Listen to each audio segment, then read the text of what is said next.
Jackson Jeffcoat now joins us. You're not going to try to put the pressure on us, are you? Nah, it's all good. Okay, good you took the aggression out in the drills. Yeah, I got it out of the way. How'd you think you did overall? I think I did well. I think I came in shape. I mean, at Ignition, we trained hard and made sure I did drills in the morning, did my lift, and then I did sprints afterwards. So, I mean, made sure I was in shape and got my drills done. So I feel like it's a good day.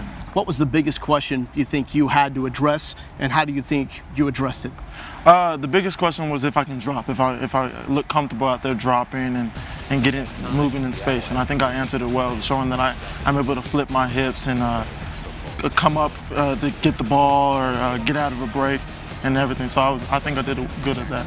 So how would you describe your feeling of where you stand in NFL war rooms, not being in there, when you combine your combine performance with what you did at Pro Day?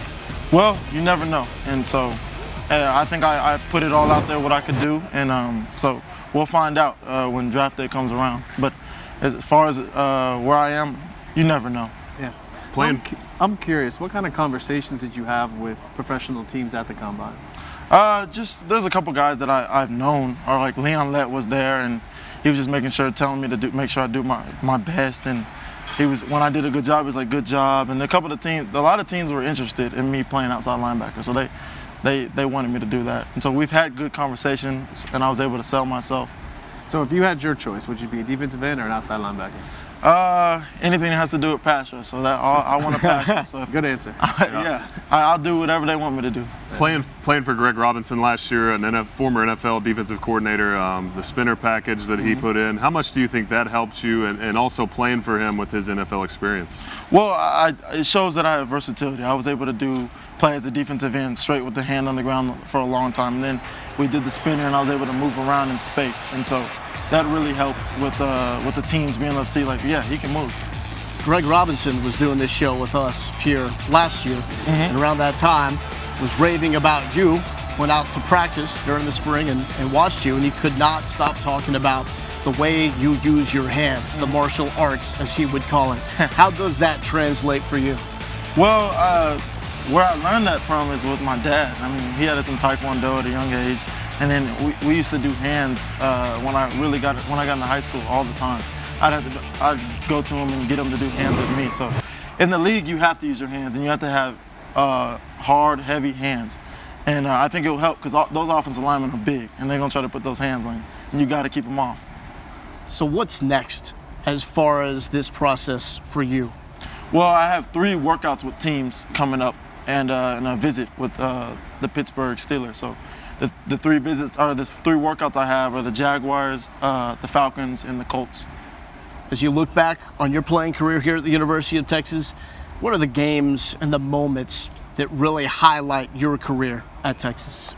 Well, I know my Texas Tech Canes were probably some of my favorite ones. I mean, they passed the ball so much, and as a pass rusher, I love Like you said, you get to go get them. So I mean, this year I had 3 sacks against Texas Tech, and I had flu-like symptoms that game. So that's a big game for me, and just beating OU this year, that was incredible. I mean, when you come to Texas, that's what your goal is, to beat OU every year. And it didn't happen that way, but we got them my senior year.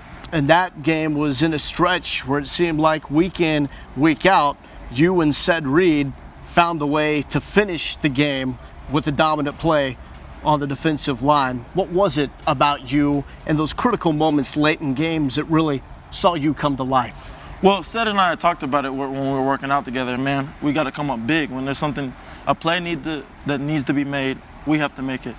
And I mean, really, what my dad always tells me, big-time players make big-time plays in big-time games. And so that was something I knew I needed to do. I needed to go out there, and Ced Reed knew he needed to do the same thing. And I was happy I had him on the other side with me. So we got some video of your pro day now. Just take us through what you're doing in these different drills and how you think you look from here. Well, this drill was just to see how quick I can move, and they wanted to see my cutting skills, and I think I did a good job out here. Obviously, I'm probably the hardest person on myself, but there's things I see I can do better. But all in all, I think I did a good job. So whatever NFL team is lucky enough to draft you, what are they going to get?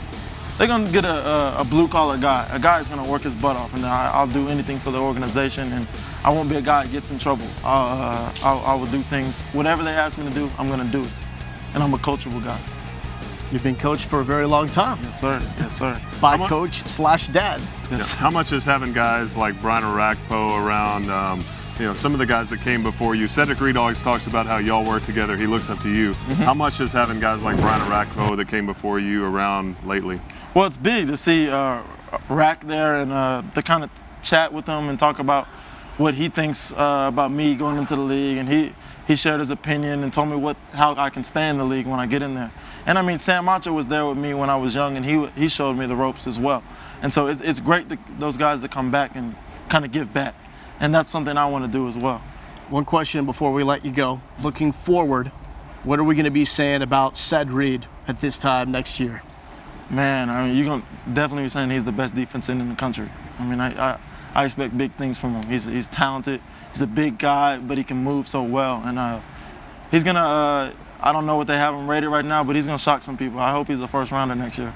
Fantastic career for him. Fantastic, great career for you here at the University of Texas. Jackson Jeffcoat, congratulations on the career to this point, and best of luck moving forward to that NFL draft. Thank you. Thank you, guys.